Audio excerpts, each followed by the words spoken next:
नमस्कार दोस्तों, कैसे हैं आप। आज हम बात करने वाले हैं कि why architecture interns are underpaid. देखने में तो दोस्तों छोटा है, बहुत ज़्यादा मुद्दा बहुत बड़ा नहीं है, बट इसका इम्पैक्ट हमारे प्रोफेशन पे बहुत बड़ा है। तो आज हमें एक आईना देखने की ज़रूरत है कि ये जो हमारे यंग आर्किटेक्ट्स हैं, कल जो यंग कमिंग आर्किटेक्ट्स हैं, कल फ्यूचर में फील्ड में आएंगे, तो अगर ये अंडरपेड हैं या अनपेड हैं तो इसके क्या इम्पैक्ट हैं। हम इसका डिटेल में एनालिसिस करेंगे और आपस में एक जद्दोजहद करेंगे, इसका सलूशन ढूंढने की कोशिश करेंगे। तो बने रहिए मेरे साथ। मैं प्रदीप खरबंदा, आर्किटेक्ट एंटरप्रेनर, सनकी डिज़ाइनर के प्लेटफॉर्म से हम कुछ सवाल पूछेंगे आपस में और उसके जवाब ढूंढेंगे। दोस्तों, ये जो इंटर्न्स हैं जो आर्किटेक्चर में, जिनका प्रोफेशनल प्रैक्टिस एक कोर्स होता है, कहीं 3rd ईयर में होता है, कहीं 4th ईयर में होता है, इनको कुछ डेज़ की, किसी में 100 डेज़ की और किसी में इनको 6 मंथ्स की ट्रेनिंग के लिए लाया जाता है। आर्किटेक्ट्स के ऑफिस में, रजिस्टर्ड आर्किटेक्ट्स के ऑफिस में they have to work, they have to learn professional practice and बाद में इनका उस पर वाइवा होता है, उसमें इनको शीट देनी होती है, मार्क्स, इनको उसको मार्क्स दिए जाते हैं एकेडमिक्स में। दोस्तों, ये क्यों अंडरपेड हैं ऑफिसेस में। कुछ जगह तो they are not paid even, ऐसा पता लगा, ऐसी खबरें हैं। तो कुछ जगह तो लोग ऐसा भी कहते हैं कि कुछ आर्किटेक्ट्स उनको ऑफिस में काम कराने के लिए दे लुक फॉर कि they will pay to you. दोस्तों, क्या ऐसा है, हमने क्या, आपको क्या लगता है कि ये सही है क्या, हमारे प्रोफेशंस के फ्यूचर के लिए ठीक है। हम औरों को बहुत दोष देते हैं, हम छोटी छोटी बात पे सीईओ को दोष देते हैं, आईए को दोष देते हैं। तो इसके लिए कौन जिम्मेदार है। हमारी फैटर्निटी जिम्मेदार है या ये आर्किटेक्ट्स जो भी अपना भविष्य देख रहे हैं इस प्रोफेशन में, भी प्रोफेशन में आए नहीं हैं, इनका डिमोरलाइज्ड होना क्या जायज़ है। इस बात को लेकर के क्या ये एक बहुत बड़ी ट्रेजिक सिचुएशन नहीं है हमारे प्रोफेशन के लिए। है दोस्तों, मेरे हिसाब से है। ये जो यंग आर्किटेक्ट्स हैं जो कल को आकर के अक्रॉस द टेबल बैठेंगे और हमारे प्रोफेशन को रिप्रेजेंट करेंगे आने वाले समय में, क्या ये डिमोरलाइज नहीं होते हैं देख करके कि they are not paid properly and sometimes there if there payment is decided to them, ये उनको जो है कि स्टाइपेंड मिलेगा, even that is not paid in time. दोस्तों, बहुत कॉमन प्रैक्टिस है। अगर हमें इस प्रोफेशन में सही तरीके से, if we are looking for upliftment of overall profession from the underside of our heart, then we have to address this issue. हमें ये आईना देखना ही पड़ेगा दोस्तों, अपने आप से सवाल पूछना ही पड़ेगा, नहीं तो ये प्रोफेशन का भला होने वाला नहीं है। बातों करने से भला नहीं होगा, हमें सवाल खुद से भी पूछने होंगे। तो आज हमें खुद से सवाल पूछ रहे हैं कि क्या हम इनको क्यों नहीं पे करते, या ये अंडरपेड क्यों है। आप, कुछ लोगों को हो सकता है मेरी बात खराब लगे या कि ये बात क्यों उठाई जा रही है, पर दोस्तों ये हमारे फ्यूचर का सवाल है, ये प्रोफेशन के फ्यूचर का सवाल है, हमें इसके जवाब ढूंढने होंगे। तो आइए मिल के ढूंढते हैं। क्या इसकी वजह ये तो नहीं है दोस्तों कि ये कुछ लोग कहते हैं कि just they have to act as a draftsman, इनको ड्राफ्ट्समैन के तो काम करना है, तो हम इन्हें क्यों रखें, क्यों उतना पे करें, हम एक ड्राफ्ट्समैन रख लेते हैं। तो आपको क्या लगता है कि जो आर्किटेक्ट जो एक इंटर्न करने आ रहा है, 4th ईयर का लड़का या 3rd ईयर का बच्चा, क्या वो केवल ड्राफ्ट्समैन के कंपेरिजन में उसका माइंडसेट है। आई डू एग्री कि उसकी उतनी ही may not be able to produce such a work जो आप एक्सपेक्ट कर रहे हो, बट उसकी कुछ तो कैपेबिलिटी ड्राफ्ट्समैन से ज़्यादा होंगी। दोस्तों, क्या हमारा माइंडसेट यहाँ पर ये सोचने में मजबूर नहीं हो जाता कि हम क्या कर रहे हैं इनके साथ। क्या हम इनको ड्राफ्ट्समैन से कंपेयर करेंगे इसलिए हम इन्हें लेस पे करेंगे। नहीं दोस्तों, यहाँ कुछ हमारी सोच में कमी है, बल्कि ये हमारा एक मोरल जिम्मेदारी बन जाती है, ये हमारा एक एथिकल हमारी रिस्पॉन्सिबिलिटी बन जाती है कि हम ऐसे बच्चों को ट्रेन करें, उनके साथ समय दें, क्योंकि ये हमारा फ्यूचर है। क्योंकि दोस्तों, अगर हम हर बच्चे में अपना बच्चा देखने लग जाएंगे तो शायद हम उसको कम नहीं पे करेंगे, या हम शायद इस प्रोफेशन के साथ जस्टिस कर पाएंगे। हम उसे 3rd ग्रेड पर्सन क्यों देखते हैं, हम उसे बॉन्डेड लेबर की तरह क्यों ट्रीट करते हैं। मुझे लगता है वो अपने आप को बहुत अंडर वैल्यू महसूस करता होगा अगर हम उसकी चेयर पे बैठ करके देखें, और अपने आप को लेबर की तरह महसूस करता होगा, और उसके दिमाग में इसका बहुत प्रोफेशन के प्रति गहरा इम्पैक्ट पड़ता होगा दोस्तों। क्योंकि यही हमारी ब्रीडिंग है। हम पढ़ते आए नोबल प्रोफेशन है, नोबल प्रोफेशन है, तो नोबल प्रोफेशन तो तब बनेगा दोस्तों जब हम और आप बनाएंगे। अगर हम उसे अच्छे से ट्रीट नहीं करेंगे, उसको वैल्यू नहीं करेंगे, उसके काम को अप्रिशिएट नहीं करेंगे, उसके साथ समय नहीं देंगे, तो कैसे चलेगा दोस्तों। कुछ लोग कहते हैं कि बहुत सारे आर्किटेक्ट्स हैं, रेफरेंस है, आ गया, रखना ही था, किसी ने कहा रख लिया। तो दोस्तों, मेरा ये मानना है कि आप ज़बरदस्ती मत रखिए किसी को, किसी के कहने पे मत रखिए।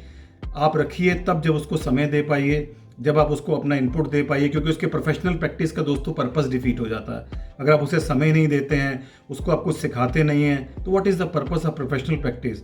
वो ड्राइंग्स ले जाएगा, आपसे मोहर ले जाएगा, क्या एक इंटर्नशिप का सर्टिफिकेट देना ही रह गया है। वो अंडर प्रेशर होता है। आप कुछ लोग तो मैं देखता हूँ बहुत गरीब होते हैं, even they are not able to meet their expenses of travelling. However जो हमारा आर्किटेक्चर प्रोफेशन है दोस्तों, इसमें जो है एकेडमिक्स की कॉस्ट बहुत ज़्यादा है। जिस तरह की हमारी ट्रेनिंग है, बहुत हार्ड वर्क करना पड़ता है। हम उससे काम तो करा लेते हैं 24-24 घंटे, 12-12 घंटे प्रोजेक्ट पे, बट जहाँ पर उसको इंटर्नशिप का पैसा देने की बात आती है, वहाँ हम माइजर बन जाते हैं या वहाँ हमें लगता है कि हमें नहीं पे करना है। ये गलत है दोस्तों।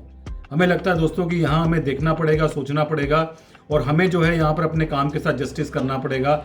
हमें उन्हें प्रॉपर देना पड़ेगा। कहीं ना कहीं इंट्रोस्पेक्शन की ज़रूरत है। They should not feel undervalued, they should not feel demoralise. अगर दोस्तों पेड़ में ही अगर ढंग से ब्रीडिंग नहीं होगी, वो पेड़ ही ढंग से अगर नहीं पनपेगा, अगर उसमें ढंग से हम पानी नहीं देंगे, उसके मेंटल ब्रीडिंग नहीं करेंगे, बल्कि हमें उसको मोरल सिखाने हैं, हमें उसे एथिक्स सिखाने हैं, तो हम खुद उसके साथ इनजस्टिस करेंगे। दोस्तों यहाँ मेरी कुछ अपने प्रोफेशनल फ्रेंड्स हैं जो प्रोफेशन में हैं, या जो कुछ टीचिंग्स में मेरे साथ के लोग हैं जो एकेडमिक्स में, नाइटीज़ वगैरह में। मैंने उनसे पूछा कि इस पर उनका क्या व्यू है, तो उनका ये कहना था कि दोस्तों ये हमारी एक टेंडेंसी बन गई है कि हम उनसे काम तो कराना चाहते हैं, लेकिन पेमेंट देने में, हमें उनको इंटर्नशिप के पैसे देने में बहुत तकलीफ होती है दोस्तों। हमें लगता है दोस्तों ये कहीं ना कहीं एथिकली और मोरली हमारे यहाँ गलत है, हमारे एंड पे कमी है। हमें इसे सोचना चाहिए, हमें उनको सही मेंटल ब्रीडिंग देनी चाहिए और सही तरीके से करना चाहिए। कुछ मेरे साथ के प्रोफेशनल कोलीग्स कहते हैं कि ये COA और IAA की जिम्मेदारी है, इसमें वो अपना कोई नॉर्म लेके आए, कोई इसमें अपना वो एक रेगुलेशन लेकर के आए, because it's regulate to the profession, कि ये उसमें एक मिनिमम ऑनोरियम डिसाइड करें। तो मुझे नहीं लगता दोस्तों ये बात जायज़ है। क्या इसके लिए भी हमें एक्ट में अमेंडमेंट चाहिए? क्या इसके लिए भी हमें मैंडेट चाहिए कि हम एक स्टूडेंट से उसको कुछ काम कराने के लिए, उसको इंटर्नशिप की ट्रेनिंग कराने के लिए हम उसको पेमेंट ना करें? नहीं दोस्तों, यहाँ हमें लगता है मोरली गलत है। अगर हमें इस प्रोफेशन का ठीक से भला करना है तो हमें जो आर्किटेक्ट्स, जो ट्रेनी हमारे यहाँ आते हैं, जो इंटर्न आते हैं, उनको ढंग से दोस्तों ट्रेन करना है हमारी जिम्मेदारी, उनको समय देना है। इसलिए मैं बहुत सारे इंटर्न से कहता हूँ कि आप छोटे ऑफिस में जाइए, मिड साइज ऑफिस में जाइए, जहाँ आप डायरेक्ट प्रिंसिपल आर्किटेक्ट से, जो क्लाइंट से भी डील करता है, डिज़ाइन से भी डील करता है और प्रोजेक्ट एग्जीक्यूशन में इन्वॉल्व है, उनके साथ आप डायरेक्ट इंटरेक्ट कर सकें। आप ऐसे ऑफिस में जाइए और वहाँ हार्ड वर्क करिए, आप 24 घंटे काम करिए, उस आर्किटेक्ट की खुद जिम्मेदारियां अपने पे लेने की कोशिश करिए, so that you learn also and he feels like paying to you दोस्तों। तो मुझे लगता है दोस्तों यहाँ हमें आपको बैठ करके, अगर हमें इस प्रोफेशन का सही में भला करना है तो चिंता करनी होगी, और हमें एक मिनिमम कुछ ऐसा एक अमाउंट, एक ऑनरोरियम डिसाइड करना होगा, ये मिनिमम एक इंटर्नशिप का उनको पैसा डिसाइड करना होगा जो हम उनको दें, और ये हमें एफर्ट्स दोस्तों जल्दी करना होगा। अगर हमें बच्चों को या यंग आर्किटेक्ट्स उनको डिमोरलाइज नहीं करना, उनको प्रमोट करना है वाकई में, अगर हमारी दोस्तों नीयत इस प्रोफेशन को वाकई इंप्रूव करने की है ना, तो अब ये एक इम्पॉर्टेंट कदम होगा दोस्तों, मेरा ये मानना है। तो अभी भी समय है, हम इस पर विचार करें, सारे architect, senior architect, junior architects और जो प्रोफेशन में है आर्किटेक्ट, कि हम इस पर क्या ऐसा करें कि जो यंग आर्किटेक्ट्स हमारे पास आ रहे हैं, they feel high moral, they have a lot of respect for us, they have a respect for our profession, and they should feel proud that they are into architectural profession. They should not feel undervalued, they should not feel like labor. ये हमारी आपकी सबकी cumulative जिम्मेदारी है दोस्तों। आपका आपका जो है इसमें बहुत योगदान की ज़रूरत है, और हम सब मिल के इसको सॉल्व कर सकते हैं। इस पर थोड़ा सा समय देने तो इसमें जो इंस्टीट्यूट है, जो आर्किटेक्चरल इंस्टीट्यूट है, जहाँ का बच्चा ट्रेनिंग के लिए या इंटर्नशिप के लिए कहीं जा रहा है, उनकी भी मोरल जिम्मेदारी बनती है कि वो ये देखें कि अब बच्चा, उसको थोड़ा सा ट्रेन करके भेजें मेंटली, उसके माइंड को एक सेट पैटर्न में ला के भेजें कि now he is going for the professional practice, he has to do a hard work there.